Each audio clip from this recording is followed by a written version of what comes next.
हर हफ्ते अपनी छुट्टी के दिन मेरी नैनी का बेटा मेरे घर आकर मुफ्त में खाना पीना करता था। उसकी माँ का लिहाज करते हुए, जो कई सालों से मेरे लिए काम कर रही थी, मैंने हमेशा अपनी जबान पर लगाम कसकर रखी थी।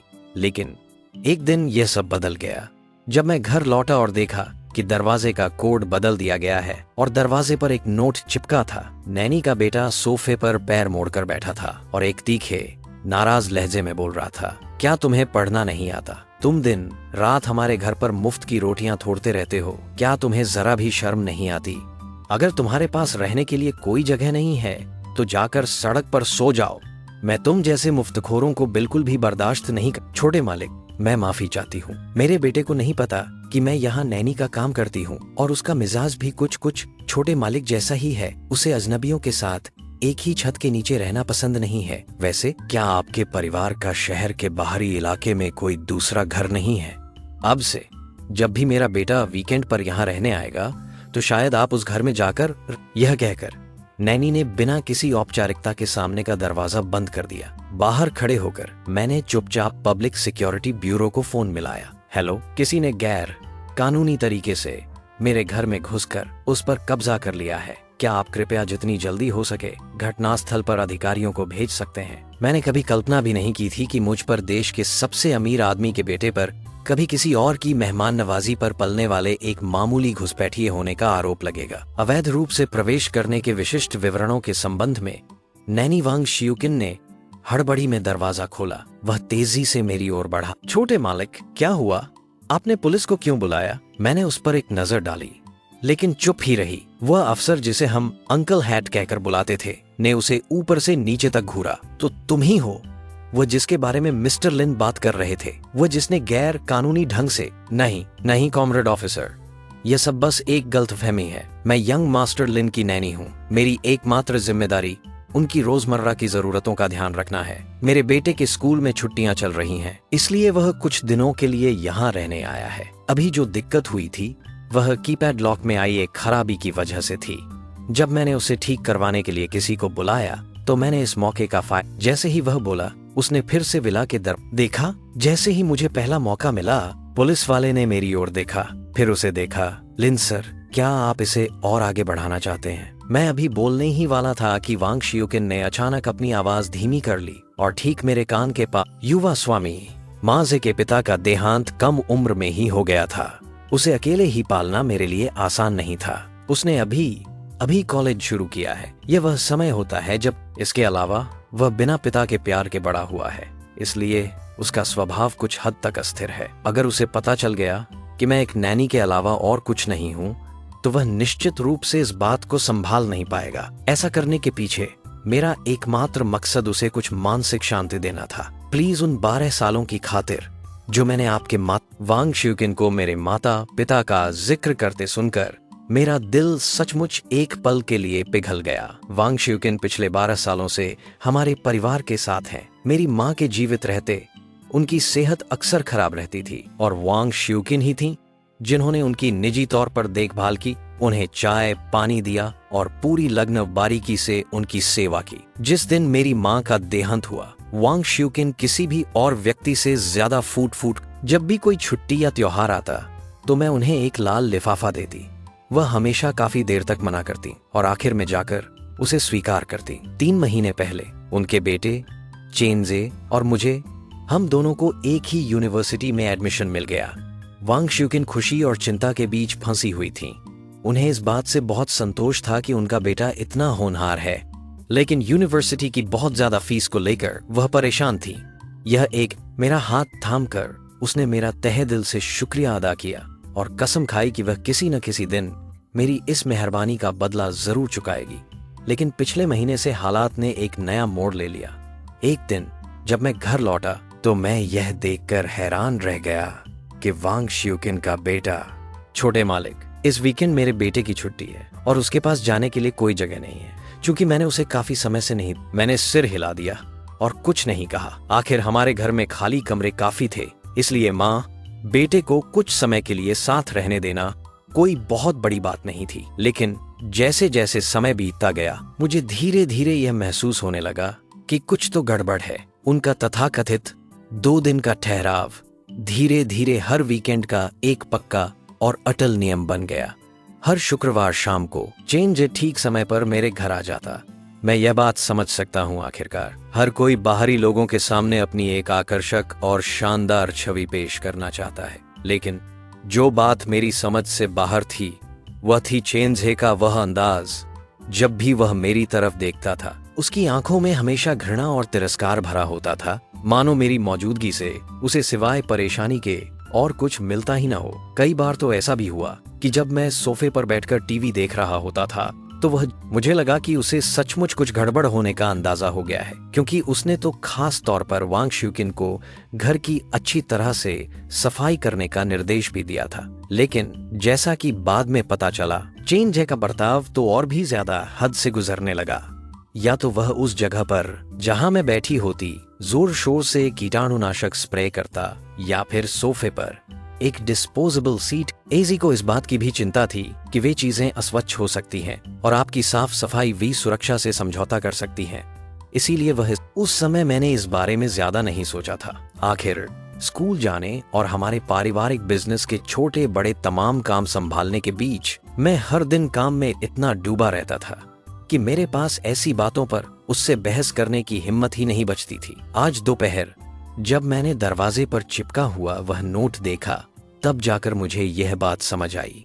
चेन जे मेरे साथ एक महज बाहरी व्यक्ति जैसा बर्ताव कर रहा था, एक ऐसा व्यक्ति जिसका इस्तेमाल किया जा। छोटे मालिक, मैं वादा करता हूं अब ऐसा दोबारा कभी नहीं होगा। मैं आज ही अजय से सब कुछ साफ साफ कह दूंगा और उससे कह दूंगा कि वह अब यहाँ कभी ना रुके। प्लीज, मैं आपसे मिन्नत करता हूँ, आपके माता पिता की सेवा में मैंने जो इतने साल बिताए हैं उनकी खातिर प्लीज मुझे बस इसे एक बार माफ कर दीजिए। वांग शुकिन के चेहरे पर पूरी तरह से दबी हुई और आज्ञाकारी भाव देखकर मैंने एक गहरी सांस ली। रहने दो, मैंने तय किया, मैं इस मामले को अब और आगे नहीं बढ़ाऊंगा। पुलिस अधिकारी के चले जाने के बाद वांग शुकिन ने राहत की सांस ली, जैसे उसके सिर से कोई भारी बोझ उतर गया हो, और उसने मेरा बहुत बहुत शुक्रिया अदा किया। उसका बर्ताव अब पहले से कहीं ज्यादा विनम्र और मददगार हो गया था। उस दिन के बाद से चेन जे ने सचमुच कभी मेरे घर में कदम नहीं रखा।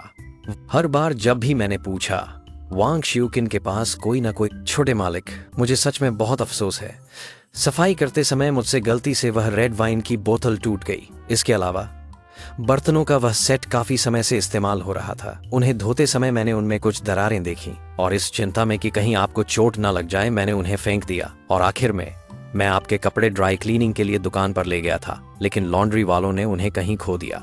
हालांकि हर बार दिए गए बहाने थोड़े अजीब लगते थे, फिर भी मैंने ज्यादा हंगामा नहीं किया, क्योंकि उनका रवैया असल में काफी अच्छा था। मुझे लगा कि बात यहीं खत्म हो जाएगी जब तक कि चिंगमिंग त्योहार नहीं आ गया। अपने माता पिता को श्रद्धांजलि देने के बाद मैंने शहर के बाहरी इलाके में बने उस विला में जाने का फैसला किया, जहां उन्होंने अपनी आधी जिंदगी बिताई थी, ताकि वहां की अच्छी तरह से साफ सफाई कर सकूं। यह मेरे माता पिता की सबसे पसंदीदा जगह थी। आंगन उन फूलों। अपनी मृत्यु से पहले मेरी माँ ने मेरा हाथ थामकर मुझसे कहा था कि यह घर उनकी और मेरे पिता की जीवन भर की कड़ी मेहनत का नतीजा है, और उन्होंने मुझसे आग्रह किया था कि मैं इसकी अच्छी तरह देखभाल करूं। मैं उस विला को बहुत सहेज कर रखता हूं। हालांकि मैं वहां से निकलकर मैंने पूरी लगन से घर के हर फर्नीचर को साफ किया और आंगन में लगे फूलों और पौधों की छुंटाई की। लेकिन इस बार विला के दरवाजे पर पहुंचते ही मैं ठिठक गया। आंगन का दरवाजा, जो आमतौर पर कसकर बंद रहता था, पूरी तरह खुला हुआ था। विला के अंदर से बहुत तेज संगीत और जोरदार ठहाकों की हल्की हल्की आवाजें बाहर आ रही थीं।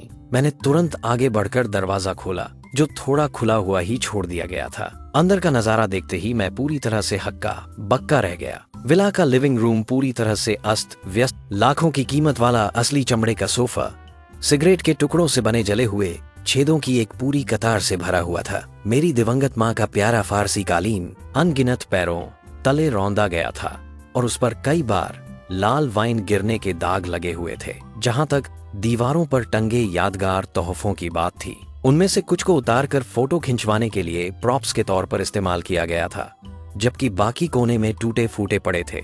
यह नजारा यहाँ की हर चीज उन्होंने बहुत सोच समझकर अपने हाथों से चुनी थी। आम तौर पर मैं इतनी सावधानी बरतता हूँ कि धीरे धीरे संभल कर चलता हूँ, इस डर से कि कहीं किसी चीज से टकरा ना जाऊं। लेकिन अब इस जगह का ऐसा बुरा हाल हो गया है कि इसे पहचानना भी मुश्किल है। मैंने कमरे पर नजर दौड़ाई और देखा कि चेन जय सोफे पर बैठा है, ठीक दरवाजे के सामने, और उसके चारों ओर हमारे यूनिवर्सिटी के क्लासमेट्स की भीड़ जमा है। जय, तुम्हारा परिवार तो सचमुच बहुत अमीर है। हे भगवान, तुम्हारी माँ तो सचमुच कमाल की है। वह अपने सबसे अमीर महिला होने के खिताब को पूरी तरह से सही साबित करती हैं। उनके पास अरबों खरबों की दौलत है। चूंकि हम सब सहपाठी हैं, तो जब तुम ग्रेजुएट हो जाओगे और तुम्हें अपने परिवार की सारी दौलत मिल जाएगी, तो क्या तुम हमें अपनी कंपनी में काम पर रख लोगे ताकि हम भी अपना गुजारा कर सकें? इतनी तारीफ सुनकर चेंजे का चेहरा खुशी से खिल उठा और उसके होंठों पर एक चौड़ी सी मुस्कान तैर गई। ठीक उसी पल चेंजे ने मुझे दरवाजे पर खड़े देख लिया। उसका मुस्कुराता चेहरा पल भर में गंभीर हो गया। वह बड़े ही घमंडी और हेकड़ी भरे अंदाज में मेरी तरफ बढ़ा और धड़ाम बिना एक भी शब्द कहे उसने सीधे मेरे चेहरे पर जोरदार मुक्का झड़ दिया। तुम सच में मेरा पीछा करते करते यहाँ तक आ गए? इस अचानक और अप्रत्याशित वॉर से मैं हक्का बक्का रह गया और वहीं का वहीं जम गया, जबकि वहां मौजूद क्लासमेट्स हैरानी से आंखें फाड़े हमें घूर रहे थे, जैसे मेरे डाउनटाउन अपार्टमेंट में आकर रहना ही काफी नहीं था। अब यह बेअक्ल इंसान असल में उस विला में आकर रहना चाहता है जिसे मेरी माँ ने खास तौर पर मेरे लिए खरीदा था। मैंने चेंजे को पूरी तरह से अविश्वास भरी नजरों से घूरा। तुम्हें किसने बताया कि यह घर वही जिसे तुम्हारी माँ ने अभी अभी खरीदा है तुम्हारे लिए है? चेंजे ने ताना मारते हुए हंसते हुए कहा। क्यों? मेरी माँ ने खुद मुझे ऐसा बताया है। जाहिर है तुम तो बस इस बात का फायदा। यही कम नहीं था कि तुम लगातार मेरा इस्तेमाल करके जान बूझकर मेरी माँ के साथ अकेले रहने के मौके बनाते रहे। अब तुम मेरा विला भी हथियाना चाहते हो? मैं तुम्हें एक बात बता दूं, मेरी माँ ने कहा था कि उन्होंने तुम्हें हमारे घर में सिर्फ तरस खाकर रहने दिया था क्योंकि तुम इतने बदनसीब थे कि तुम्हारे माता पिता दोनों गुजर चुके थे और उन्होंने तुम्हें पूरी तरह से एक नेकी के तौर पर ही पनाह दी थी। अपनी पूरी तरह से किस्मत को ज्यादा मत आजमाओ और लालची मत बनो। वांग श्यूकिन एक कॉर्पोरेट सीईओ है जो एक विला में रहती है, जबकि मैं तो बस एक बेचारी हूँ जिसे उन्होंने दया करके अपने यहाँ पनाह दी है। इसी वजह से चेंजे हमेशा से यही मानता आया है कि मैं और कुछ नहीं, बस एक मुफ्तखोर हूँ जो हर समय उसके परिवार के घर में डेरा डाले रहती है, और यह कि मैं बड़ी ढिठाई से यह वहम पाले बैठी हूँ कि मैं ही उसकी इकलौती वारिस बनूंगी। यह सचमुच कितनी बेतुकी बात है। बोलते बोलते चेंजे पीछे मुड़ा और अपने सहपाठियों से नतीजतन वह नाराज हो गई और तुरंत मुड़कर पुलिस को फोन कर दिया, यह आरोप लगाते हुए कि मेरी माँ उसे परेशान कर रही है। मेरी माँ को चिंता थी कि वह इस मामले को बेवजह बढ़ा चढ़ाकर पेश कर सकती है और कंपनी की साख को नुकसान पहुंचा सकती है, इसलिए उन्होंने उसे मनाने का फैसला किया। उन्होंने मेरे लिए यह नया विला खरीदा खास तौर पर इसलिए ताकि मैं वहां अकेले रह सकूं। कभी कभी मुझे यह बात समझ ही नहीं आती, वह मेरे घर को ऐसे अपना समझती है जैसे वह सचमुच उसका ही हो। हद तो यह है कि अगर मुझे अपने कपड़े पहनने हो या अपनी पसंदीदा रेड वाइन पीनी हो तो मुझे अपनी माँ से चुपके से शहर वाले हमारे विला से उन्हें यहाँ मंगवाना पड़ता है। मैं ऐसा सिर्फ इस डर से करती हूँ कि अगर उसे पता चल गया तो वह फिर से यह रोना रोने लगेगी कि हम उसे तंग कर रहे हैं। मैंने इतनी लंबी जिंदगी जी है, लेकिन मुझे आज तक कोई ऐसा इंसान नहीं मिला जिसमें इतनी चूंकि तुमने मुझे बेवकूफ बनाने का फैसला कर ही लिया है, तो अब मेरे सख्त रवैये के लिए मुझे दोष मत देना। मैंने तुरंत अपना फोन निकाला और लीगल डिपार्टमेंट को फोन करके उन्हें आदेश दिया कि वे अभी मेरे माता पिता के उपनगरीय विला में एक टीम लेकर पहुंचे, इससे पहले कि मैं अपनी बात पूरी भी कर पाता। चेंजे ने मेरे हाथ से फोन छीन लिया और उसे जोर से जमीन पर पटकर तोड़ दिया। तुम्हें इतना दिखावा करने की तो पता चला कि तुम भागकर अजय के घर रहने चले गए, उस पर आश्रित होकर। इस तरह का बर्ताव सचमुच बहुत ही गलत है। सिर्फ इसलिए कि तुम्हारे अपने माता पिता गुजर गए, तुम फौरन किसी अमीर परिवार से चिपकने की कोशिश करने लगे। इस बात को किसी भी तरह से सही नहीं ठहराया जा सकता। कुछ लोग होते ही ऐसे हैं, जैसे ही उन्हें कोई अमीर इंसान दिखता है वे उसका ध्यान खींचने के लिए किसी भी हद तक चले जाते हैं। उन्हें उम्मीद होती है कि किसी और की मैं उसे जरूर रोकूंगा। भीड़ की फुसफुसाहट को नजरअंदाज करते हुए मैं चेंजे की ओर मुड़ा और उसे तुरंत चेतावनी दी। मैं तुम्हें सलाह देता हूँ कि तुम एक फोन करो और अपनी माँ से पूछो कि यह विला असल में किसका है। ये शब्द सुनते ही चेन जे का चेहरा तुरंत गुस्से से तमतमा गया। उसने हाथ बढ़ाया और मेरा कॉलर पकड़ लिया। तुम चाहते हो कि मैं अपनी माँ को फोन करूं? ये मत सोचना कि मैं तुम्हारी चाल नहीं समझ रहा। तुम बस उसके नरम दिल। उसकी आंखें चमक उठी। तुम्हारा वह जेड पेंडेंट वाला हार एक नजर में ही वह बहुत महंगा लगता है। वह भी तुम्हें मेरी माँ से ही मिला होगा, है ना? उसके मुंह से ये शब्द निकले ही थे कि उसने जोर से एक झटका दिया और बड़ी बेरहमी से हार मेरी गर्दन से खींचकर तोड़ दिया। चेन जे की हरकतें इतनी तेज और जालिमाना थीं कि मुझे कुछ भी प्रतिक्रिया देने का मौका ही नहीं मिला और हार पहले ही उसके हाथों में पहुंच चुका था। मेरे चेहरे के हाव भाव तुरंत बदल गए। मैं घबरा गया। इसे तुरंत वापस दो।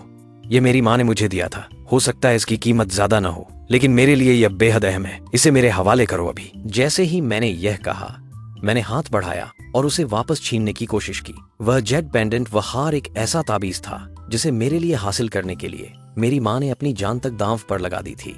मैं बचपन से ही कमजोर और बीमार रहता था।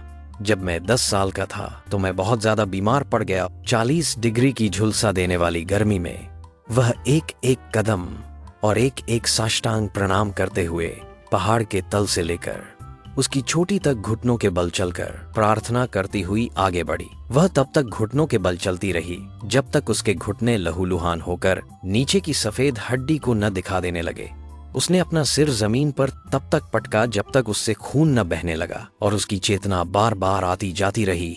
यह सब कि मुझे देखो, मैं कसम खाता हूँ कि मैं इसे सुरक्षित रखूंगा। यह हार मेरे लिए अनमोल है। बचपन से ही मैं इसे हर जगह अपने साथ रखता आया हूँ। यह वह चीज है जिसकी कीमत मेरी माँ ने अपनी जान देकर चुकाई थी, और इससे भी बढ़कर यह मेरे लिए एक पवित्र आदेश है। मैं किसी को भी इसे नुकसान पहुंचाने की इजाजत बिल्कुल नहीं दूंगा। तुम इसे जितना ज्यादा पाने की चाहत रखोगे, मैं इसे नष्ट करने के लिए उतना ही ज्यादा दृढ़ रहूंगा। इससे पहले कि मैं उस और बस सब कुछ टूटकर बिखर गया। मेरा दिल ऐसा महसूस कर रहा था जैसे कोई उसे चाकुओं से चीर रहा हो। मैं मुश्किल से सांस ले पा रही थी। तुमने हद पार कर दी है। अब मेरा सब्र टूट चुका है। मैंने तुरंत पलटवार किया और सीधे चेन जे के चेहरे पर एक जोरदार मुक्का जड़ दिया। तुम्हारी हिम्मत कैसे हुई मुझे मारने की? चेन जे ने अपना चेहरा पकड़ लिया और गुस्से से चीखते हुए बोला, इसे जोरदार सबक सिखाओ। जो यह पूरी तरह से अनुचित है। यह तो एक मामूली मेहमान भला किस तरह का हार खरीद सकता है? एक नजर में ही साफ पता चलता है कि यह तुम्हें एजी की माँ से मिला है। वह तो बस अपना सामान हटा रहा था। इसमें तुम्हें इतना हंगामा करने की क्या जरूरत थी? तुम्हें तो बिल्कुल भी तमीज नहीं है। ये तो काफी बुरा है ही कि तुम दूसरों के टुकड़ों पर पलने वाली हो, लेकिन किसी पर पहले हाथ उठाने की हिम्मत करना, ये तो सचमुच हद है। और तुम्हें अपनी माँ का जिक्र करने की भी हिम्मत हुई? अगर तुम्हारे माता पिता को पता चले कि तुम ऐसा बर्ताव करती हो तो उनका दिल भी जरूर टूट जाएगा। जमीन पर गिरकर मैं गुस्से से कांप उठी और दांत पीसते हुए बोली, तुम्हें इसका पछतावा होगा। ये शब्द सुनकर वहां जमा लोग ऐसे रिएक्ट करने लगे जैसे उन्होंने दुनिया का सबसे मजेदार मजाक सुना हो। वे सिर पीछे करके जोर जोर से हंसने लगे। एजी की माँ कभी इस इलाके की सबसे, अब यही एकमात्र तरीका है जिससे मैं अपनी, उन आदमियों ने मुझे जमीन पर कसकर दबा दिया और मेरा बेहिसाब मजाक उड़ाया और मुझे जलील किया। भीड़ की तालियों और शोर के बीच चेन जे ने मेरे बालों का एक गुच्छा मुट्ठी में जकड़ा और बड़े घमंड से कहा, पछतावा? मैंने अपनी पूरी जिंदगी में कभी किसी बात का पछतावा नहीं किया। मैं तो बस यह देखने का इंतजार कर रहा हूं कि तुम आखिर मुझे किस तरह किसी बात का पछतावा करवाओगे। उसके मुंह से ये शब्द निकले ही थे कि विला की तरफ तेजी से आती हुई लग्जरी कारों का एक काफिला ठीक दरवाजे पर आकर रुक गया। वहां मौजूद लोगों की नजरों के सामने कार के दरवाजे एक साथ खुले और काले सूट पहने एकदम सीधे और शानदार हाव भाव वाले पुरुषों का एक समूह एक के बाद एक बाहर निकला। हर किसी के चेहरे पर गंभीरता थी और उनकी आंखें चील की तरह तेज थीं।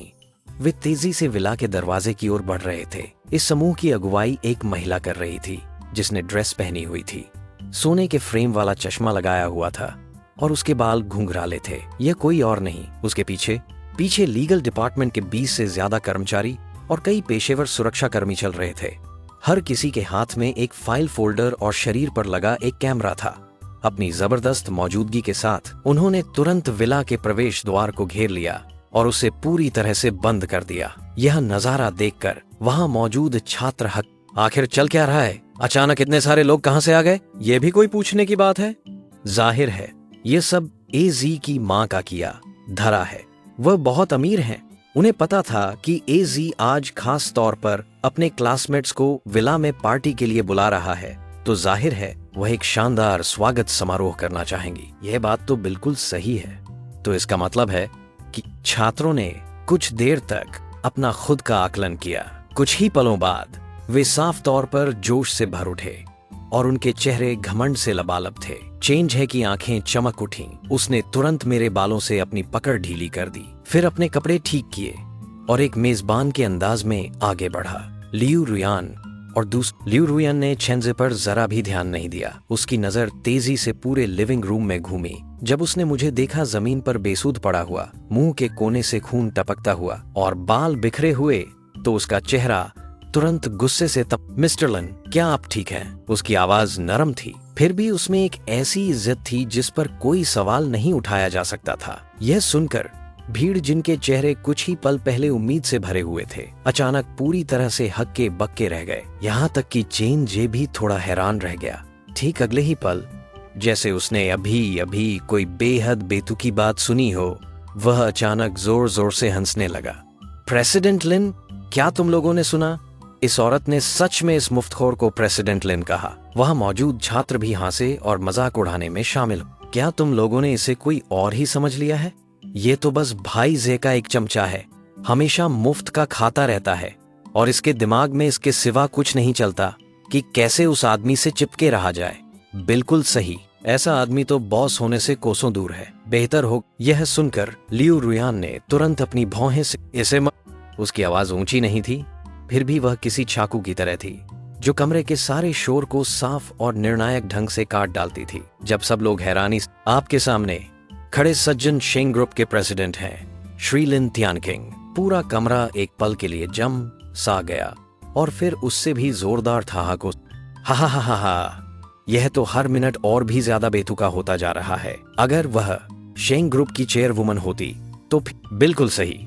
जो इंसान अपने सिर पर छत का भी इंतजाम नहीं कर सकता, वह भला शेंग ग्रुप के चेयरमैन से जुड़ा होने का दावा कैसे कर सकता है? यकीनन वह यह तो नहीं सोचता होगा कि सिर्फ इसलिए कि वह कुछ दिनों के लिए चेयरमैन के घर रुका था, उसे खुद को चेयरमैन कहने का हक मिल गया है।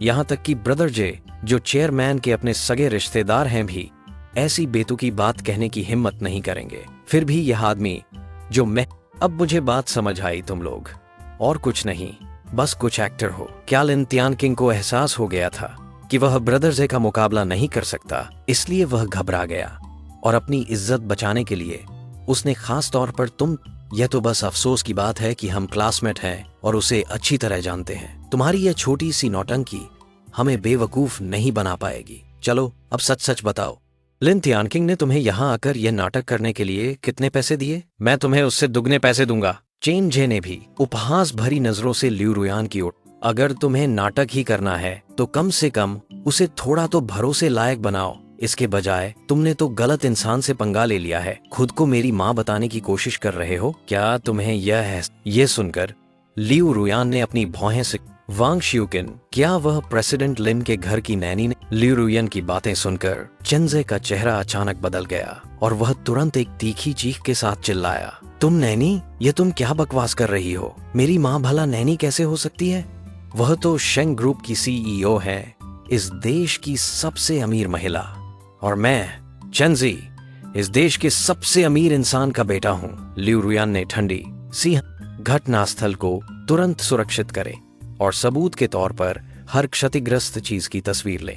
इसके अलावा वहां मौजूद हर व्यक्ति को रोककर रखें, किसी को भी वहां से जाने न दें। उन्होंने राष्ट्रपति लिन को घायल किया है और आज उन्हें इसकी कीमत। उसके पीछे खड़े लोगों ने एक सुर में जवाब दिया और तुरंत आगे बढ़कर चेन जे और उसके साथियों को काबू करने की कोशिश करने लगे। जी, खौफजदा होकर चेन जे चीखते हुए, मैं तुम्हें चेतावनी दे रहा हूँ और करीब मत आना। मेरी माँ वांग शियुकिन है जो शेंग ग्रुप की सीईओ है। अगर तुमने मुझ पर हाथ उठाए, छात्र भी हक्के बक्के रह गए और एक के बिल्कुल सही। भाई जे मिस्टर झांग के इकलौते बेटे हैं। अगर तुमने जैसे पंगा लेने की हिम्मत की तो समझो तुम सीधे मिस्टर झांग से ही भिड़ रहे हो। आंटी झांग शेंग ग्रुप की सीईओ है वह देश की सबसे अमीर महिला है, जिनकी कुल संपत्ति अरबों में है। तुम जैसे नौसिखिए कलाकारों को इतना बेखबर नहीं होना चाहिए। अभी भी मौका है, इसलिए बेहतर होगा कि तुम लोग यहाँ से निकल जाओ। एक बार आंटी जांग यहाँ आ गईं, तो चाहकर भी तुम लोग यहाँ से नहीं निकल पाओगे। भाई चेन जे अपनी तंद्रा से बाहर आया। हड़बड़ाते हुए उसने अपने बैग से अपना मोबाइल फोन निकाला और वांग शिवकिन का नंबर डायल किया। फोन कई बार बजा, तब जाकर किसी ने उठाया और माँ, उपनगरों में बने विला में तुरंत आ जाओ, यहाँ कोई मुसीबत खड़ी कर रहा है, वे तो हम पर कब्जा करने की धमकी भी। लाइन के दूसरी ओर से वांग शिवचिन की साफ तौर पर एजी क्या चल रहा है, इसे साफ साफ समझाओ। चेन जे ने साफ साफ कहा, वह वही आदमी है जो इतने लंबे समय तक हमारे यहाँ मुफ्त में खाता रहा। वह अचानक विला में आ गया और अपने साथ कुछ एक्टरों को भी ले आया ताकि एक नाटक कर सके। वह दावा कर रहा है कि वह प्रेसिडेंट लिन है और आप उसकी नैनी हैं। माँ प्लीज जल्दी आओ, मुझे सच में बहुत डर लग रहा है।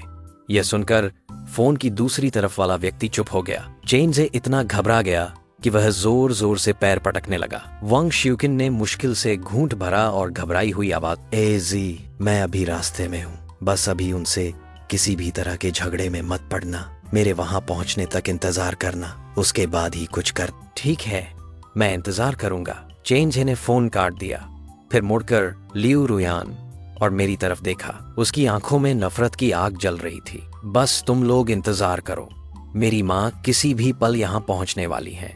जब वह यहाँ आ जाएंगी तब देखते हैं। मिस्टर लिन, क्या आप पहले अपने जख्मों का इलाज करवाना वांग शिवकिन के, जब तक वह यहाँ पहुंच न जाए तब तक एक भी शब्द मत बोलना। यह सुनकर चेन जे ने ताना मारा, अपना नाटक जारी रख। यह देखकर कि वांग शिवकिन सचमुच आ रही हैं, वहां मौजूद छात्रों ने एक बार फिर हिम्मत जुटाई और एक साथ मिलकर ताने मारने लगे। भाईजे, जब आंटी झांग यहाँ पहुंच जाएं, तो आपको उन्हें, इन घमंडी बेवकूफों को एक अच्छा खासा सबक सिखाने देना होगा। इनमें इतनी हिम्मत कैसे हुई कि वे उस विला में घुस आए जो आंटी झांग ने आपको दिया था, और फिर हमें डराने धमकाने की कोशिश की। यह तो सीधे सीधे शेर की गुफा में घुसकर उसे। सिर्फ इतना ही नहीं, तुम्हें यह भी पक्का करना होगा कि तुम्हारी माँ लिन त्यानकिंग का असली चेहरा देख लें, ताकि वह फिर से नरम दिल होकर उसे अपने यहाँ पनाह न दे दें। बिल्कुल सही, आज से लिन त्यानकिंग को अपने रहने। चेन जे ने अपने दांत भींचे और मेरी तरफ घूर कर देखा। चिंता मत करो, चाहे लिन त्यानकिंग कितनी भी दया की भीख मांगे या कोई धमकी दे, मैं अपनी माँ को उसे दोबारा घर में पनाह नहीं देने दूंगा। इतना ही नहीं, मैं अपनी माँ से उन्हें एक सबक। हमसे निपटना चाहते हैं सिर्फ इसलिए कि वांग शिवकिन महज एक आया है, वह जैसे कि वह इस लायक हो। चेन जे तुरंत भड़क उठा, ऐसी बकवास करना बंद करो। मेरी माँ बिल्कुल भी नैनी नहीं है। वह करोड़ों की कीमत वाले एक विशाल विला में रहती हैं और शैंगशी ग्रुप की मालकिन है, जो पूरे प्रांत का सबसे बड़ा समूह है। यहाँ तक कि यह उपनगरीय विला भी, जो उन्होंने बस अपनी मर्जी से। मुझे पूरा यकीन है कि यह सब लिन त्यानकिंग की सोची समझी चाल है। उसने जान बूझकर तुम जैसे कलाकारों को मेरी माँ को बदनाम करने के लिए किराए पर लिया है। वह हमारे बीच फूट डालना चाहती है ताकि इस मौके का फायदा उठाकर वह बीच। तुम सचमुच हद से ज्यादा बेवकूफ हो। यह विला वही घर है जहाँ प्रेसिडेंट लिन के माता पिता अपनी जिंदगी भर रहे थे, और जहाँ तक उस दूसरे विला की बात है जिसका तुमने जिक्र किया, जिसकी कीमत 10 करोड़ से भी ज्यादा है, वह एक ऐसी प्रॉपर्टी है जिसे प्रेसिडेंट लिन ने बालिग होने के बाद पूरी तरह से अपनी कमाई से खरीदा था। जहां तक शेंगशी ग्रुप की बात है, मास्के पात है, उसकी नींव प्रेसिडेंट लिन के माता पिता ने अकेले अपने दम पर रखी थी। वह इस इलाके के सबसे अमीर आदमी का असली बेटा है। ओ, जहां तक वांग शिवकिन की बात है, वह जनरल मैनेजर लिन की साथ रहने वाली आया से ज्यादा। बिना एक पल भी सोचे चेन जे ने पलटकर जवाब दिया, तुम झूठ बोल रहे हो। अगर यह सब सच में उसी का है तो फिर वह हर रोज। उसकी बातों से मुझे इतनी चिढ़ हुई कि मुझे लगभग हंसी ही आ गई। वह घर मेरा है, मैं अपने ही घर में रहता हूँ, तो इसे किसी और के खर्चे पर रहना कैसे कहा जा सकता है? असल में तो तुम्हें ही मेरे घर में रहने की सिर्फ इजाजत दी गई है, और वह भी सिर्फ इसलिए क्योंकि मैं तुम्हारी माँ के मेरे परिवार की हाउसकीपर होने की बात का लिहाज करते हुए तुम्हें थोड़ी ढील दे रहा हूँ। जहाँ तक इस बात का सवाल है कि उसने तुमसे क्यों कहा कि वह सीईओ है, या उसने तुम्हें मेरे उपनगरीय विला में क्यों। तुम देख सकते हो कि मेरी माँ किसी भी पल यहाँ पहुँचने वाली है। और तुम्हें डर है कि तुम मुझसे बहस में जीत नहीं पाओगे, इसीलिए तुम जान बूझकर उनके आने से ठीक पहले बकवास कर रहे हो और झगड़ा भड़का रहे हो, इस उम्मीद में कि तुम मेरी माँ और मेरे बीच दरार डाल सको। तुम्हें बस इस बात से जलन है कि मैंने जन्म की लॉटरी जीत ली और देश के सबसे अमीर इंसान का बेटा, तो उन्होंने जानबूझकर एक पुराने दोस्त को नाटक करने के लिए भेजा ताकि भाई जय और उनकी माँ के बीच के रिश्ते को खराब किया जा सके। कितनी घटिया चाल है, हम इसमें नहीं फंसेंगे। जरा बॉस झांग के आने का इंतजार करो, तब तुम्हें पता चलेगा कि तुम्हारे ये काम कितने बेतुके हैं। ठीक उसी समय दरवाजे के बाहर से तेज कदमों की आवाज सुनाई दी। सबकी नजरें दरवाजे की तरफ घूम गईं। वांग शियुकिन आ गई थी। वह हांफते हुए तेजी से अंदर आई। मुझे, लियू रुयान और दूसरों, उसका चेहरा तुरंत पीला पड़ गया। यह देखकर छात्र एक साथ आगे बढ़े ताकि उसकी नजर में अच्छा बन सके। मिस्टर झांग, आप आखिरकार आ ही गए। लिन तियानकिंग ने कुछ अभिनेताओं को किराए पर लेकर एक नाटक रचा है और जानबूझकर यहाँ मौजूद लोगों को डराने की कोशिश कर रहा है। बिल्कुल सही। उन्होंने तो यहाँ तक दावा किया कि लिन तियानकिंग ही शेंग ग्रुप का असली सीईओ है।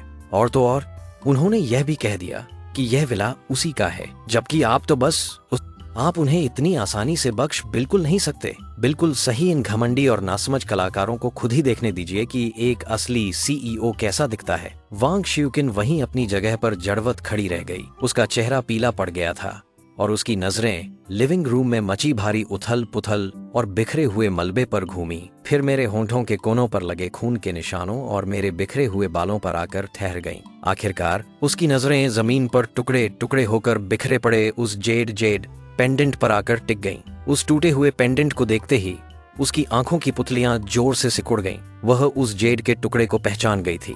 वह जानता था कि यह मेरी माँ की दी हुई एक निशानी थी, एक ऐसा खजाना जिसे मैंने हमेशा बेहद हिफाजत से संभाल कर रखा था, लेकिन अब वह टूटकर बिखर चुका था। वांग शियुकिन के होंठ कांपे। वह कुछ कहना चाहती थी मगर उसके गले से कोई आवाज नहीं निकली। चेन जे तेजी से उसकी तरफ बढ़ा, उसका हाथ पकड़ा और एक बेहद बेचैन और उतावली आवाज में कहा, माँ, आखिर तुम आ ही गईं। ये लोग मुझे तंग कर रहे हैं, जल्दी करो, इस आदमी से कहो। वे जिद कर रहे हैं कि तुम बस एक नैनी हो और वे दावा कर रहे हैं कि हमारे परिवार का घर और कंपनी, यहाँ तक कि ये विला भी सब लिन तियानकिंग के हैं। जल्दी करो, उन्हें बताओ कि ये सब तुम्हारा है ना? वांग शियुकिन हिली नहीं। माँ, कुछ गड़बड़ भांपकर चेन जे ने उसकी बांह खींची। क्या बात है, कुछ तो बोलो। ठीक अगले ही पल वांग शियुकिन ने धीरे से अपना सिर उठाया और मेरी तरफ देखा। वह तेजी से मेरी ओर आई और फिर ठीक पिछली बार की तरह उसने अपनी आवाज धीमी कर ली।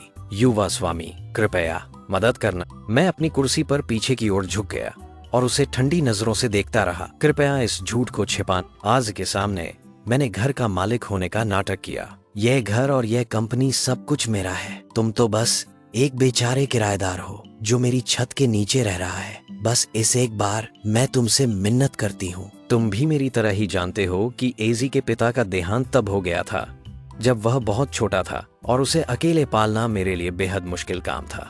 वह हमेशा से ही बहुत स्वाभिमानी और पक्के इरादों वाला रहा है। अगर उसे यह युवा माँ, प्लीज, इतने सालों तक मैंने आपके माता पिता की देखभाल की है, उसी की खातिर बस आखिरी बार मेरी मदद कर दीजिए। बस एक बार। मैं वादा करता हूँ अब से मैं और भी ज्यादा मेहनत करूंगा। मैं उसे फिर कभी तुम्हें परेशान नहीं, आप जो कहेंगे। उसने अपनी आवाज बहुत धीमी रखी, इतनी धीमी कि सिर्फ मैं ही उसे सुन सकता था। फिर भी उसके मुंह से निकला हर एक शब्द मुझे बेहद बेतुका लगा। मैंने कुछ सेकंड तक उसे घूरा और फिर अपनी हंसी रोक नहीं पाया। वांग शियुकिन, मुझ जैसी इंसान से ऐसी बात कहने की हिम्मत तुम्हें कहां से मिली?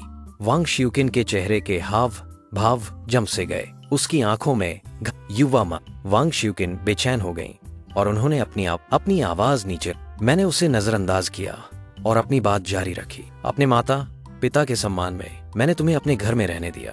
मैंने तुम्हारी तनख्वाह बढ़ाई, तुम्हारे बेटे की ट्यूशन फीस दी और तुम पर और तुम्हारे बेटे पर बेहिसाब सब्र दिखाया। बार बार तुम्हारी हरकतों को बर्दाश्त किया, लेकिन तुमने क्या किया? तुमने न सिर्फ अपने बेटे को मेरे घर में रहने दिया, उसे अकड़कर घूमने और मुझ पर रौब जमाने दिया। तुमने लोगों को पीटा और चीजें तोड़ फोड़ दी। इतनी सारी भयानक हरकतें करने के बाद तुम्हें मुझसे मदद मांगने का क्या हक है? वांग शिवकिन के माथे पर पसीने की बूंदें उभर आईं। युवा माँ, मैं। वांग शिवचिन की आवाज कांप रही थी। मेरा यह मतलब, वह मैं हूँ। मेरा मतलब ये था। मैंने उसे बीच में ही रोककर चेन जैसे कहा, तुम कंपनी के सीईओ हो और मैं इसे